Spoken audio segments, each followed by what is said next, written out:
Hi hello नमस्ते। मेरा नाम है दोइबन रॉय चौधरी। और सबसे पहले आप सभी को पॉयला बोईशाख की ढेर सारी शुभकामनाएं। आशा करता हूँ कि नया साल आपके लिए बहुत अच्छा जाए। तो आप सभी के लिए छोटा सा चीज़ है मेरे पास, एक एक करके लीजिएगा। शायद जितने व्यूज़ आते हैं उसमें ये ज़्यादा ही रह जाएगा, फिर भी कोई बात नहीं। तो आते हैं मेन सब्जेक्ट पर। सो आज का वीडियो एक कंटिन्यूएशन वीडियो है मेरे आरआरबी पेपर। मेरे शिफ्ट में पूछा गया था सवाल, उसके एनालिसिस का या फिर डिस्कशन का ये पार्ट टू है। पार्ट वन पहले से चैनल में अपलोडेड है और उसका लिंक डिस्क्रिप्शन बॉक्स में भी दिया होगा, तो आप चाहे तो वो देख सकते हैं। लेकिन अभी इस वीडियो को आप कंटिन्यू कीजिए। तो चलिए शुरू करते हैं अगले सवाल से। तो ये सवाल था कि एक हेमिस्फेरिकल टैंक है। तो हेमिस्फेरिकल टैंक और उसका क्वेश्चन में था कि ये पानी से भरा हुआ है, ठीक है, और इसको एम्प्टी करना है थ्रू अ पाइप, जिसका रेट हमें दिया हुआ है लीटर पर। सब कुछ अच्छे चल रहा था। आगे बोला गया है कि इसका टैंक का रेडियस भी दिया हुआ है। सो हेमिस्फेरिकल टैंक में मुझे अगर वॉल्यूम निकालना है तो बस रेडियस से ही कम बन जाएगा। तो सभी डिटेल्स दिए हुए यहाँ पर। बस आखिर में यहाँ पे एक चीज़ बोला था कि ड्रेन 50% ऑफ द टैंक। तो हेमिस्फेरिकल टैंक है उसका भी 50%। तो टू थर्ड होता है हेमिस्फेरिकल का जो फॉर्मूला। सो अगर इसको मैं हाफ कर दूँ तो वन थर्ड रह जाएगा। ऑलराइट। तो ये फॉर्मूला अगर आप मिस कर देंगे तो आपका आंसर आएगा ही नहीं कभी। तो फिर फॉर्मूला आएगा इसका कि वन थर्ड इंटू पाई का वैल्यू मुझे 22/7 लेने को बोला है, इंटू जो इंटरनल रेडियस है 3.31.5 टाइम्स 31.5। अब इसको मुझे डिवाइड करना है किस चीज़ से, यहाँ पर जो लीटर पर सेकेंड है इससे। तो 115.5, लेकिन मुझे आंसर निकालना है आवर एंड मिनट्स में। तो मैं पूरे को आवर में नहीं करके पूरे को मिनट्स में कर लेता हूँ, फिर वहाँ से आवर में चला जाऊँगा। तो सेकेंड पे अगर इतना है तो मिनट पे कितना होगा, इंटू 60। और एक और चीज़, एक meter cube equal to 1000 litre. ये मैंने पिछले वीडियो में भी बोला था।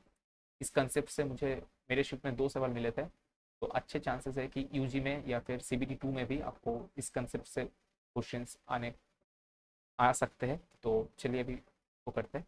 तो ये अगर मीटर क्यूब में था तो इसको लीटर में हम कर लेंगे कन्वर्ट, 1000 से मल्टीप्लाई करके। तो 1000 से 3 जीरो कटेगा तो 3 पॉइंट भी कटेगा। एक 60 से ये पॉइंट कट गया। अभी बस मतलब मज़ाक का जो काम है बाकी वो करना है। तो ये 7 से अगर काटूंगा इसको तो ये जाएगा 4 और 5 टाइम्स। फिर 3 से काटूंगा तो 15 टाइम्स। अभी इसको फिर से मैं काटूंगा, किससे काटूँ, 15 से काटूँ। चलो 15 से ही काटता हूँ। 15 से काटूँ तो ये चला जाएगा 7 और 7।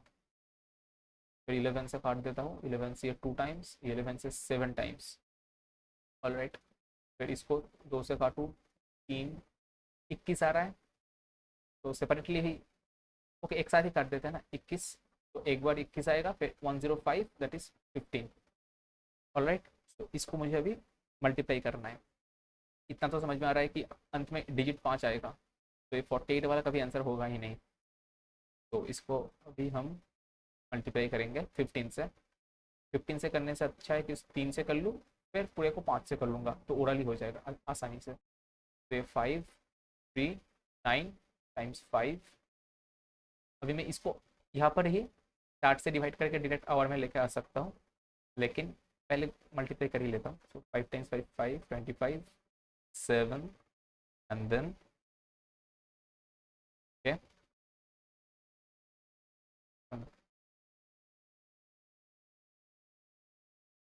कहीं पर कुछ गलत काटा है क्या, तो चेक कर लेता हूँ।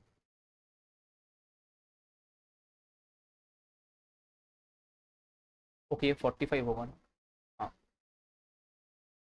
ओके। तो 5, देन 2, 7।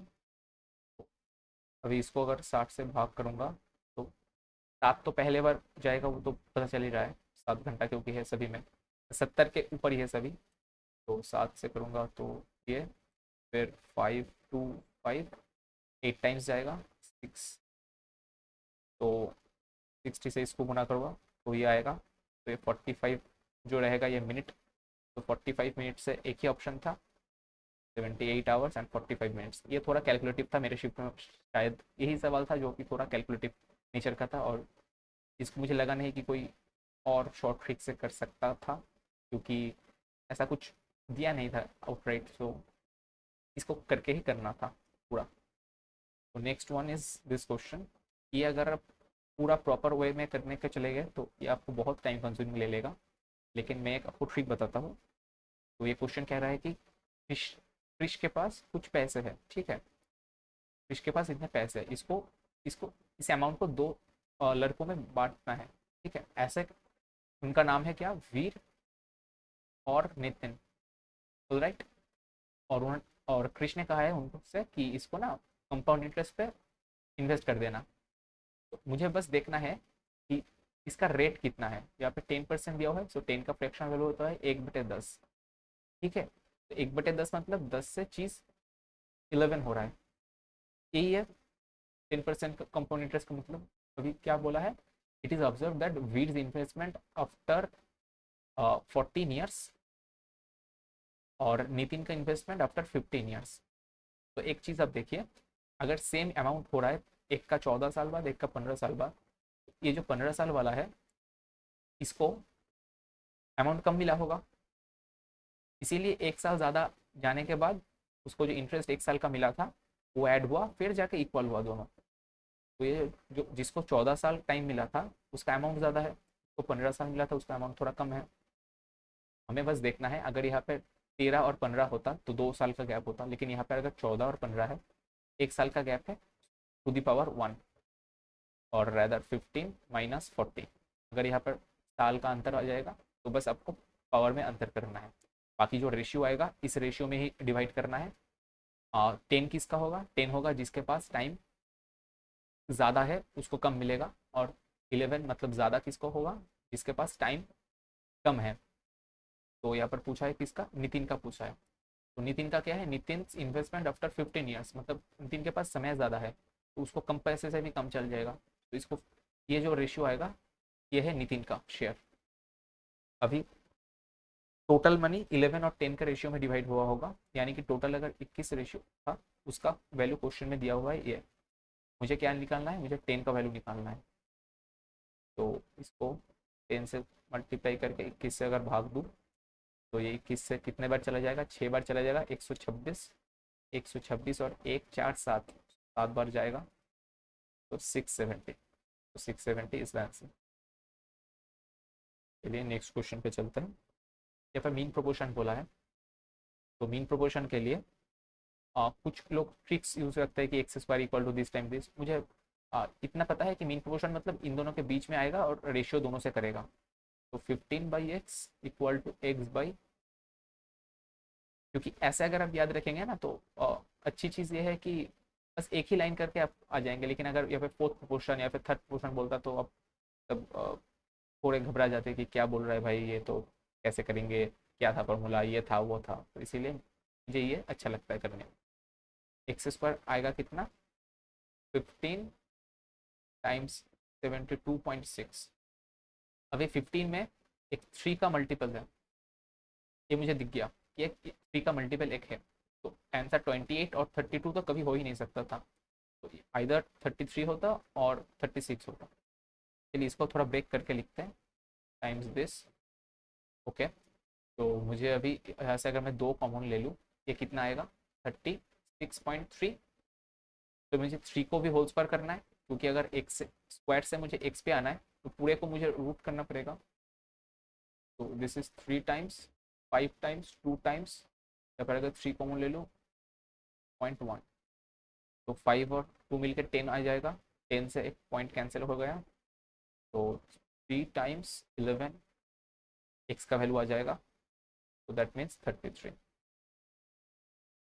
नेक्स्ट क्वेश्चन कह रहा है कि देखिए ऐसे क्वेश्चंस में ना मतलब कुछ भी लॉजिक कम कर सकता है, मतलब स्क्वायर करके डिवाइड कर रहे हैं या फिर मतलब कुछ भी, मतलब गुना करके ऐसा हो सकता है कि 2 टाइम्स 1 टाइम्स 0, या फिर अगर कोई या फिर कुछ और डिजिट होता तो ऐसे करके फिर उसको माइनस कर रहे असल नंबर से, मतलब कुछ भी हो सकता है लॉजिक। तो आपको अब जितना प्रैक्टिस करेंगे उतना आपको आसानी होगी। तो यहाँ पर मुझे देख के ही पता चल रहा था कि आखिरी डिजिट में ना 2 कमी हो रहा है, 5 से 3 हो रहा है, 0 से 8 हो रहा है।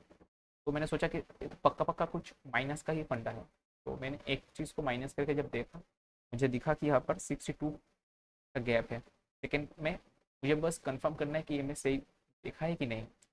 तो सेकेंड में भी देखा तो 185 से अगर 123 का मैं गैप लूँ तो 62 ही आ रहा है। तो यानी कि एक कांस्टेंट एक नंबर है जो कि माइनस हो रहा है पहले वाले डिजिट से। तो इससे अगर मैं 62 माइनस करूंगा तो यूनिट डिजिट 3 आएगा। सो 3 यूनिट डिजिट वाला एक ही आंसर था, option number D. Next question में यहाँ पर बोला गया है कि देखिए ऐसे क्वेश्चंस ना मतलब पहले मुझे लगता नहीं कि एनटीपीसी में पूछे जाते थे, लेकिन इस साल बहुत सारे शिफ्ट में ऐसे क्वेश्चंस आए हैं और मेरे शिफ्ट में तो मतलब भर भर के आए हैं। तो चलिए इसको करते हैं। देखिए एक तो ये चीज़ है कि आप इंडिपेंडेंटली कर लें, मतलब ऐसे ऐसे करके नहीं करके, मतलब बस नॉर्मली कर लें कि जैसे जैसे बोल रहा है उसको प्लॉट में सजा के तो वैसे ही करने की कोशिश करते हैं। तो कह रहा है कि 7 बॉक्सेस है, एक के ऊपर दूसरा वाला बॉक्स है, ऐसे करके 7 है टोटल। तो डी इज के फिफ्थ फ्रॉम द बॉटम। अगर D fifth from the bottom है तो फिफ्थ पोजिशन पे डी वाला बॉक्स आएगा। इतना तो तय है। तो उसके ऊपर 6 7 4 3 2 1, ये मेरा ऑर्डर आ गया। तो अभी मुझे बस बस प्लॉट करते जाना है। तो only 2 boxes are kept between D and H. तो अगर 2 boxes are kept between D and H, तो एच ऊपर तो हो नहीं सकता क्योंकि ऊपर तो बस 2 ही बॉक्सेस है। तो नीचे आएगा डी। ठीक है, तो एच आएगा इस कंडीशन पे नंबर 2 पर। इधर बीच में 3 और 4 बॉक्स कुछ होगा। I is kept somewhere above D but below E. अगर डी के ऊपर आई है सो आई इन दोनों पोजिशन में हो सकता था, लेकिन बोला गया है कि आई के बारे में वो ई के नीचे है। तो अगर ई के नीचे होगा तो आई को अगर मैं यहाँ पे दे दूँ तो ई कहाँ पे दूंगा, नहीं दे पाऊंगा। तो ई को मैं यहाँ दूंगा और आई को यहाँ दूंगा। तो अभी ये 3 पोजिशन खाली है। तो नेक्स्ट क्लू बोल रहा है कि only 2 boxes are kept between G and F is not place at the bottom. देखिए अगर 2 बॉक्सेस है तो मुझे गैप ऑफ 2 कहाँ पे मिलेगा। अगर मैं 4 पे 1 को दूँ और 1 पे 1 को दूँ तो ही बस मुझे 2 का गैप मिल सकता है बीच में, क्योंकि जी और एफ दोनों ही नए एलिमेंट है। लेकिन एफ अगर नीचे नहीं है तो एफ 1 पे नहीं होगा, तो जी एफ 1 पे हो जाएगा और एफ हो जाएगा 4 पे। ऑलराइट, तो which box is kept at the third bottom. तो थर्ड बॉटम पे जो ब्लैंक है, जो कि अभी जिक्र नहीं हुआ है जिसका, जो है जे। तो जे करें। ऐसे क्वेश्चन में ना ज़्यादातर समय मतलब वही वाला आंसर होता है जो कि ये पूरे डिटेल में नहीं रहता है। ठीक है, तो आप अगर नहीं हो रहा है तो आप चेक कर सकते हैं कि कौन सा वाला मिसिंग है आइटम और कौन सा एलिमेंट मिसिंग है, और वो वाला अगर ऑप्शन में हो तो तुक्का अगर मारना है आपको तो ये कर सकते हो। लेकिन अगर कर पा रहे हो तो आराम से कर लो, कोई बात नहीं। तो नेक्स्ट क्वेश्चन, एक ब्लड रिलेशन आया है तो वो करेंगे। सारे फॉरवर्ड डायरेक्शन है, पहले आप पढ़ लीजिएगा फिर यहाँ पर फॉरवर्ड डायरेक्शन है या फिर बैकवर्ड डायरेक्शन मिक्स करके दिया हुआ है। बैकवर्ड डायरेक्शन मीन्स अगर ए माइनस बी मीन्स अगर लिखा होता कि B is the mother of A, that means it is a back direction, तो आपको थोड़ा चौकस रहना पड़ता है फिर। लेकिन यहाँ पर तो सारे फॉरवर्ड डायरेक्शन है तो आसानी से हो जाएगा। तो पहला कंडीशन कह रहा है कि G minus R, so minus का मतलब है मदर, तो G is the mother of R. R का जेंडर अभी डिफाइन नहीं है। अगले अगले पे बोलता है कि आर प्लस डब्ल्यू, प्लस का मतलब डॉटर, आर डॉटर है डब्ल्यू की। जी तो आर का मदर है, लेकिन आर डॉटर भी है किसी का, सो वो उसका फादर होगा। ऑब्वियसली अगर फादर होगा तो मैरिड होगा कि मदर से। नेक्स्ट कह रहा है कि डब्ल्यू डिवाइड डी। डिवाइड मतलब W is father of D, मतलब ये इसका सिबलिंग होगा। क्रॉस कह रहा है, क्रॉस का मतलब है वाइफ, तो डी वाइफ है किसी की जो है एम। अभी क्वेश्चन में कह रहा है कि based on the relations, okay, how is G related to M. So G कैसे रिलेट करेगा एम से। तो जी ऑप्शन में हम देखेंगे सिस्टर नहीं होगा, वाइफ नहीं होगा, एक जनरेशन ऊपर है। तो वाइफ सिस्टर ये भी सेम जनरेशन होगा, नहीं होगा। तो ये मैंने जनरेशन देख के किया, अगर आप चाहे तो मतलब ऐसे भी देख सकते हैं कि ये वाइफ हो गई, वाइफ की मदर। तो आते हैं नेक्स्ट क्वेश्चन पर, जो कि यहाँ पर है एक सीरीज का क्वेश्चन। मिसिंग मिसिंग नंबर ढूंढना है हमें।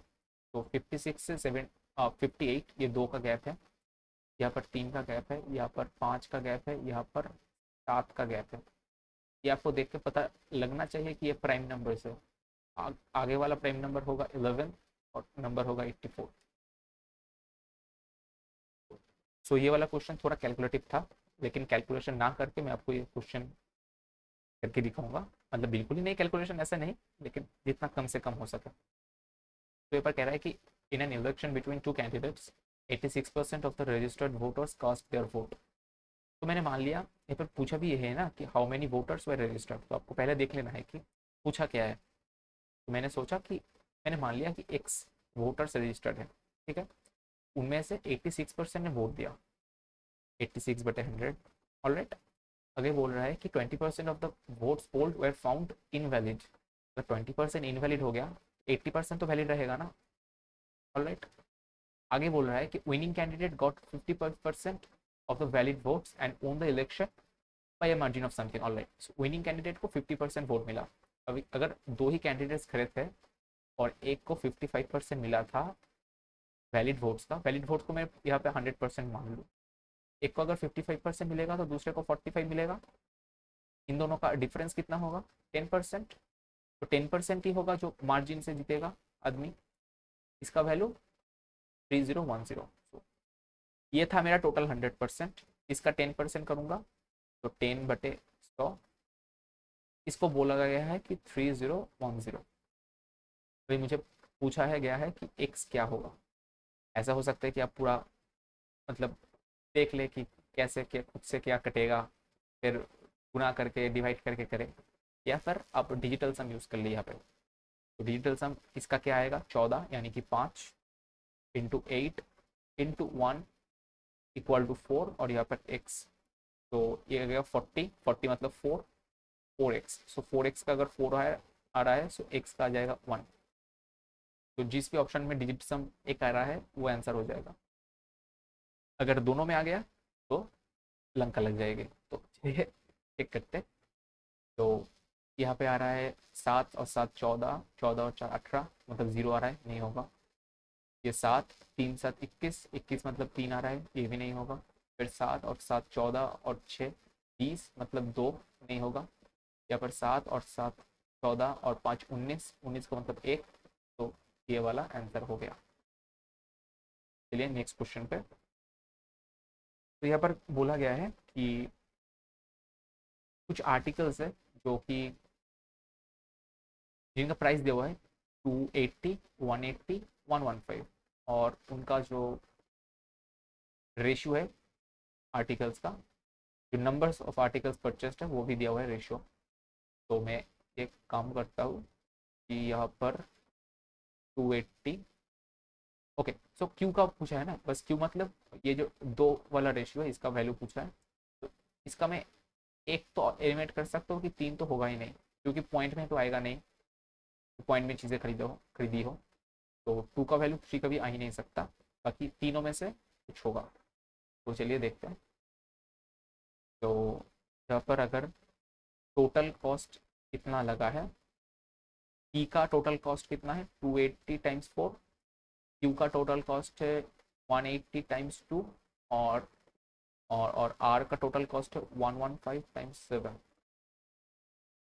इसको अगर 2 से गुना कर दूंगा तो मेरा रिजल्ट आएगा। तो इसको ना अप्रॉक्स में ही आप करेंगे, तो अप्रॉक्स में कैलकुलेशन करेंगे। ये लगभग आ रहा है 1100 के आसपास, ये आ रहा है 360, ये आ रहा है लगभग 1000, नहीं 800, 800 मान लो। तो ये टोटल कितना आ रहा है? ऑलमोस्ट 2200 के आसपास आ रहा है टोटल। आ रहा है 2200 से थोड़ा ज़्यादा ही आ रहा है। तो अगर थोड़ा सा ज़्यादा आ रहा है, तो ऑप्शन देखिए आप, 3 तो नहीं होता, 12 आने के लिए इसको 1000 आना पड़ता, फिर 6 से कटता और 12 आता। सो 12 तो नहीं होगा। अगर बड़ा नहीं है सो इससे भी बड़ा कोई ऑप्शन तो हो ही नहीं सकता। अगर 12 नहीं हो तो 14 तो हो ही नहीं पाएगा। तो ये ऑलमोस्ट 3 बार ही कटेगा। सो आपको यहाँ पर एग्जैक्ट कैलकुलेशन नहीं करना है, ऑप्शन इतने दूर दूर इसीलिए रखे हुए हैं। नेक्स्ट क्वेश्चन पे तो गैप का क्वेश्चन है। तो यहाँ पर पहले +6 हो रहा है, फिर -4 हो रहा है, यहाँ पर भी +6 -4, यहाँ पर हो रहा है +6 लेकिन माइनस का 5 हो रहा है, और यहाँ पर भी +6 का और -4, तो ये वाला ऑड हो गया। नेक्स्ट क्वेश्चन पे आते हैं, जो कि है जो कि है एक लेटर और सिंबल और नंबर, एक सीरीज का क्वेश्चन। यहाँ पर कह रहा है कि all symbols are drop from the series, which of the following will be 6 from the left. अगर ये तो छोटा है, अगर छोटा नहीं होगा था तो अब मतलब मैं नहीं रिकमेंड करता कि आप पूरा लिख के करिए, लेकिन अगर छोटा वाला सीरीज है तो आप लिख के भी कर सकते हैं, कोई दिक्कत की बात नहीं। जैसे कि पहले बी आ जाएगा, फिर जी आ जाएगा, फिर वी है 7, फिर एन, फिर परसेंटेज ड्रॉप होगा और के आएगा, तो ये वाला 6 होगा। तो ये नेक्स्ट नेक्स्ट बोला है कि आप राइट, तो हम शुरुआत हो रहा है मंडे से, तो मंडे से और सैटरडे तक एक पहले चार्ट रेडी कर लेते हैं। फ्राइडे, सैटरडे, संडे भी एग्जाम रहता है की बात है। तो कह रहा है कि P has an exam on Wednesday, Wednesday पे पी को मैंने दे दिया। All right, only 3 people have exam after R. R के बाद अगर बस 3 ही बंदे एग्जाम दे रहे हैं तो आर थर्सडे दिया होगा, फिर फ्राइडे सैटरडे संडे 3 लोग हो गए। Is an exam after Q, एक इसका एग्जाम क्यू के बाद है बट पी से पहले है। अगर पी से पहले है और क्यू से बाद है तो क्यू इज पी। ये प्लॉट हो गया ready. U has an exam before V, U का एग्जाम वी से पहले तो है, सही बात है, यानी कि यू इधर हो सकता है या फिर इधर हो सकता है, इन दोनों में से कोई एक होगा। But but not on Friday, लेकिन फ्राइडे को अगर यू का एग्जाम नहीं है तो सैटरडे को ही होगा, और वी का फिर उसके बाद फिर जो मिसिंग एलिमेंट है यहाँ पे आ जाएगा, जो कि है टी। अभी क्वेश्चन में कह रहा है कि how many people have exam between T and Q, तो टी से लेकर क्यू तक बीच में 3 बंदे हैं, तो तीनों ने एग्जाम दिया होगा। नेक्स्ट क्वेश्चन फिर से एक ब्लड रिलेशन पे कह रहा है कि L Y is the daughter of J Y. So J Y का जेंडर मुझे नहीं पता, लेकिन एल वाई जो होगी वो फीमेल होगी। नेक्स्ट हम ढूंढेंगे कि जे वाई या फिर एल वाई, इनसे रिलेटेड कोई एलिमेंट और कोई रिलेशन कहाँ पे है। नेक्स्ट है एफ एम और एन डब्ल्यू के बारे में मुझे नहीं पता, डी जी और एल वी के बारे में मुझे फिर भी नहीं पता, अभी एन डब्ल्यू और डी जी के बारे में। ऑल राइट, यहाँ पर एल वी है ना, तो ये थोड़ा गलती हो गया था, यहाँ पर एल वी होगा। फिर मुझे पता है कि D G is brother of L V, तो डी जी अगर ब्रदर है एल वी का, सो डी जी मुझे मिल गया इधर। नेक्स्ट डी जी से एन डब्ल्यू मैरिड है, एन डब्ल्यू अगर ये मेल होगा, ये फीमेल। देन बैक में हम आ रहे हैं, F M is daughter, F M अगर इनकी डॉटर है, एफ एम इधर आ जाएगा। अगर पूछा है how is F M related to J Y, तो जे वाई का ग्रैंड डॉटर होगा। तो ऑप्शन में अगर ऐसा नहीं हुआ है तो सॉन्स डॉटर, या पर ये सॉन और सॉन का डॉटर। राइट, तो नेक्स्ट क्वेश्चन पे आते हैं। नेक्स्ट है सिलॉग, तो कह रहा है कि कोई बिस्किट वेफर नहीं है, वेफर कैंडी नहीं है, कैंडी जूस नहीं है, कोई भी एलिमेंट किसी से भी रिलेटेड नहीं है, तो कोई रिलेशन नहीं है, हम कंफर्म कर सकते हैं। जैसे यहाँ पर कह रहा है कि नो बिस्किट इज कैंडी, हम कंफर्म नहीं कर सकते। नो वाटर इज जूस, हम कंफर्म नहीं कर सकते। ये पॉसिबिलिटीज है। ऑल राइट, मतलब ऐसा भी हो सकता है कि पूरा कैंडी बिस्कुट हो जाए, या फिर पूरा वेफर जूस हो जाए। राइट, तो मुझे ये दोनों पॉसिबिलिटी में सही रहेंगे, लेकिन अगर कंफर्म मुझे पूछा होगा तो नहीं मैं बता पाऊंगा। नेक्स्ट क्वेश्चन पे आते हैं, तो कह रहा है कि 20% of a number is 20%, so 20% of x क्या बोला गया है, is more than 20% of this by this.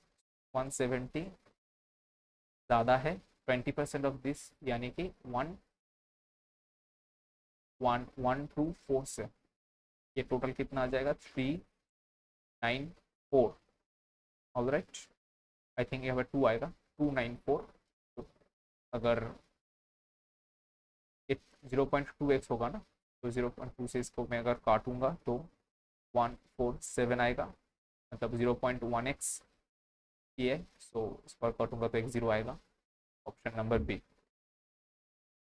Next है डेटा सफिशियंसी का क्वेश्चन। यहाँ पर कह रहा है कि 5 पेड़ है, तो उनकी डिफरेंट हाइट है। और पूछा गया है कि सबसे शॉर्टेस्ट कौन सा है। पहला स्टेटमेंट कह रहा है कि L is taller than only 2 trees. तो एल अगर ओनली 2 ट्रीज से टॉलर है तो शॉर्टर भी ओनली 2 ट्रीज से होगा, क्योंकि 5 टोटल तो पेड़ है। ये प्लॉट आ गया मेरा पहले स्टेटमेंट से। नेक्स्ट कह रहा है कि M is shorter than L and T, and T is shorter than M. All right, all right, all right, all right. M is shorter than L, T is shorter than M. तो L तो यहाँ पे common है, M यहाँ आ जाएगा, T यहाँ आ जाएगा। सबसे छोटा जो पेड़ है वो मुझे मिल गया है पहले स्टेटमेंट से ही। तो अगर आपको पहले स्टेटमेंट से ही मिल जाए तो आप ऑप्शन में देखिए कि ऐसा कुछ है कि दोनों स्टेटमेंट इंडिपेंडेंटली अब सफिशिएंट है। तो यहाँ पर पहला स्टेटमेंट है कि पहला तो सफिशिएंट है, दूसरा नहीं है, हो सकता है। नेक्स्ट है कि दो सफिशिएंट है लेकिन एक नहीं है, तो ये तो नहीं होगा क्योंकि एक तो मेरा सफिशिएंट है। तो कह रहा है कि both statement are not sufficient, क्योंकि एक सफिशिएंट है तो बोथ नॉट तो नहीं होगा। नेक्स्ट कह रहा है कि both statement okay are sufficient, both statement are sufficient. यहाँ पर एक ब्रैकेट में लिखा है कि are not statement one alone और स्टेटमेंट टू अलोन, लेकिन मेरा तो स्टेटमेंट वन अलोन आ गया है, तो ये ऑप्शन भी मुझे चेक करने की ज़रूरत नहीं है। तो ऑप्शन जो स्टेटमेंट टू है मुझे चेक करने की ज़रूरत नहीं है, यहाँ पर मैं ऑप्शन ए को टिक करके आगे निकल जाऊँगा। नेक्स्ट पूछा है कि एक टाइपिस्ट है जो कि 40 मिनट में 2 पेजेस टाइप करता है। सो 2 पेजेस अगर 40 मिनट लग रहे हैं, एक पेज लगेगा 20 मिनट, और पूछा क्या है 83 पेजेस, जो कि आ जाएगा 1660 minutes. Okay, so each number, तो यहाँ पर पहले मैं इस नंबर को नोट डाउन कर लेता हूँ। अभी बोला गया है कि असेंडिंग ऑर्डर में सजाना है लेफ्ट से राइट, या फिर आपको चेक करना है कि पहले तो असेंडिंग या फिर डिसेंडिंग कौन सा ऑर्डर बोला है, और फिर चेक करना है कि लेफ्ट टू राइट बोला है या फिर राइट टू लेफ्ट, क्योंकि फिर तो आंसर आपका बिल्कुल ही चेंज हो सकता है। तो यहाँ पर 2 3 4 5 6 8 9, ये सेम नहीं है, सेम नहीं है, सेम नहीं है, नहीं है, नहीं है, नहीं है, नहीं है, मतलब कोई भी नहीं है, तो नन। नेक्स्ट कह रहा है कि वनराज, वनराज जो है वो 3 टाइम्स है उनके सन से। तो अगर इतना भी मुझे पता चल गया ना, तो मैं आगे का पढ़ने से पहले देख लूंगा कि मुझे पूछा क्या है। तो कह रहा है कि प्रेजेंट एज ऑफ वनराज, तो वनराज की प्रेजेंट एज अगर पूछी है तो वो तो 3 का मल्टीपल होगा, ये तो मुझे पता चल गया। तो 51 है 3 का मल्टीपल, 57 है 3 का मल्टीपल, 60 है 3 का मल्टीपल, लेकिन 53 नहीं है। सो 53 तो हो ही नहीं सकता। ऑलराइट, अगर ऐसा होता कि बस एक ही 3 का मल्टीपल रहता तो उसको टिक करके मैं क्वेश्चन पढ़ता भी नहीं, उसको टिक करके मैं आगे चला जाता। तो अभी मुझे आगे पढ़ना है क्या बोल रहा है। ऑलराइट, तो यहाँ पर कह रहा है कि उनका जो उनकी जो बेटी है वो 3 साल छोटी है। तो मैं ना एक काम करता हूँ, इस सन को मैं एक्स मान लेता हूँ। तो वनराज हो जाएगा 3x और उनकी बेटी हो जाएगी x-3। तो ये तीनों का अगर मैं सम कर दूँ, जो कि है if the sum of the ages of this 3 people 3 years ago, all right, 3 years ago अगर उनका सम 73 था, तो प्रेजेंट में आएगा प्लस 3 times 3, क्योंकि 3 लोग हैं तो 3 टाइम्स, और 3 इसीलिए क्योंकि 3 साल पहले, क्योंकि हर किसी का 3 साल करके बढ़ जाएगा। सो 3 times 3 यानी कि +9 करना पड़ेगा, दैट इज 82। ये किसके साथ इक्वल है, 3x और एक 4x 5x-3 के साथ। तो x का वैल्यू यहाँ से आ जाएगा 85/5, दैट इज 70। तो वनराज का प्रेजेंटेज 3x है, जो कि आ जाएगा 51। नेक्स्ट क्वेश्चन पे कह रहा है कि how many such symbols are there, तो symbols which is preceded immediately preceded by an even number, so even number से precede कर रहा है, but not followed by an odd number। even and symbol तो होगा लेकिन उसके बाद ऑड नहीं रहेगा, ये कंडीशन है। यानी कि अगर सीरीज का आखिरी में कोई सिंबल है उसके पहले इवन है, उसको भी हम काउंट करेंगे। मुझे देखने की जरूरत नहीं कि राइट पे कुछ है नहीं कि कुछ क्या है। अगर मुझे ये पैटर्न मिल गया उसके बाद कोई ऑड नहीं है तो मैं उसको काउंट कर लूंगा। तो यहाँ पर चेक करते हैं कौन सा वाला है। तो यहाँ पर है ये तो नहीं है, नहीं है, नहीं है, नहीं है। तो सिंबल से पहले इवन है लेकिन ऑड है के पीछे। सिंबल से पहले ऑड इवन नहीं है, सिंबल से पहले इवन नहीं है, नहीं है, नहीं है, नहीं है, नहीं है। यहाँ पर है सिंबल से पहले इवन और उसके बाद कोई ऑड नहीं है, तो ये वाला काउंट कर सकते हैं। सिंबल से पहले इवन नहीं है, सिंबल से पहले ऑड है, सो नहीं करेंगे, काउंट करेंगे। सिंबल से पहले इवन तो है लेकिन बाद में ऑड आ जाएगा, नहीं लेंगे। सिंबल से पहले ऑड नहीं लेंगे। तो बस इस एक जो सिनेरियो आ रहा है उसको हम काउंट करेंगे, तो 1। नेक्स्ट क्वेश्चन है कि ये 12 रिलेटेड है 66 से, 24 रिलेटेड है 276 से, तो 10 किससे रिलेटेड होगा? तो इस ऐसे क्वेश्चंस में ना आपको देखना है कि ये तो पक्का पक्का कुछ मल्टीप्लिकेशन का कुछ खेल चल रहा है, इतना तो आपको भी पता चल गया। लेकिन कैसे देखेंगे वो आप थोड़ा सोचेंगे तो आपको पता चलेगा। ये 66 जो है ना, 11 टाइम्स 6 है। 11 कैसे आ सकता है? इससे अगर मैं एक घटा लूँ 11 आ जाएगा, और इसको अगर हाफ कर दूँ तो 6 आ जाएगा। ऐसे इसको भी हम चेक करके देखते हैं कि ये लॉजिक कम कर रहे हैं कि नहीं। एक घटाऊ 23, 2 से भाग करूँगा तो 12, तो 12 टाइम्स 3 36, 3 24 एंड 3 27। हाँ ये तो कम कर रहे हैं, यहाँ पर भी लगा के देखते हैं। एक कम करूँगा और 2 से भाग करूँगा तो 45 ऑप्शन में है, तो टिक करके आगे निकल जाएंगे। नेक्स्ट बोला है कि ए और बी दोनों मिलकर 21 दिन में काम कंप्लीट करते हैं, ए अकेला 24 दिन में करता है, तो बी अकेला कितने दिनों में करेगा? तो डायरेक्ट फॉर्मूला ये है कि इन दोनों को गुना कर देंगे और इनका डिफरेंस जो है ये कर देंगे।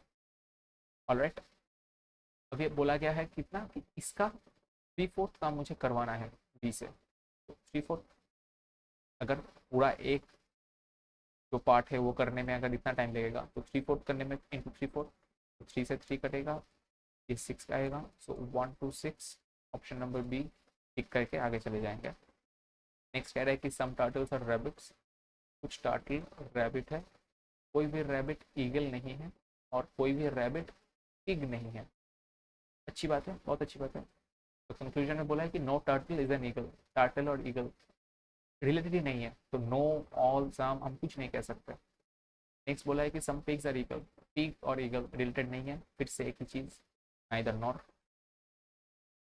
ओके, सो नेक्स्ट ये वाला क्वेश्चन जो है, तो अगर मैं थोड़ा सा आपका पर्सपेक्टिव चेंज कर दूं तो बेहतर हो सकता है आपके लिए। ओके ठीक है, देखिए ये जो एंगल है अगर 130 है, ये भी तो इंटीरियर एंगल है ना, तो ये एंगल कितना आ जाएगा 50 डिग्री, क्योंकि दोनों का सम 180 आता है।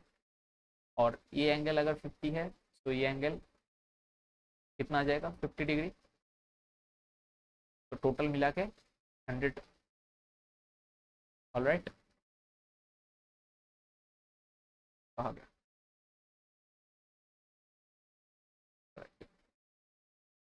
100।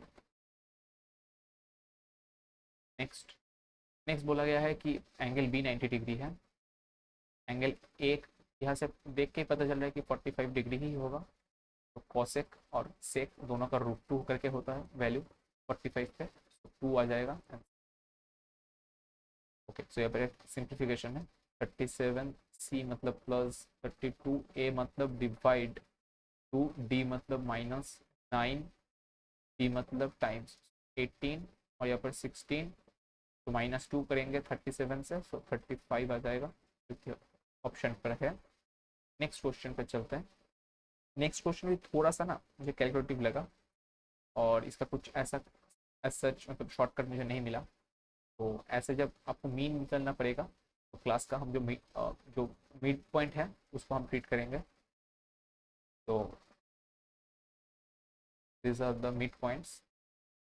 अभी मल्टीप्लिकेशन करके प्रॉपर हम मीन निकालेंगे। तो पहले वाले में आएगा 4x, देन आएगा 19 into this is 570, then 50x, तो 4x क्या लिख रहा हूँ 40 होगा ना, 40, यहाँ पर 5x, यहाँ पर 350, और यहाँ पर 90y का टोटल वैल्यू कितना आएगा 64 टाइम्स 55, 64 टाइम्स 55।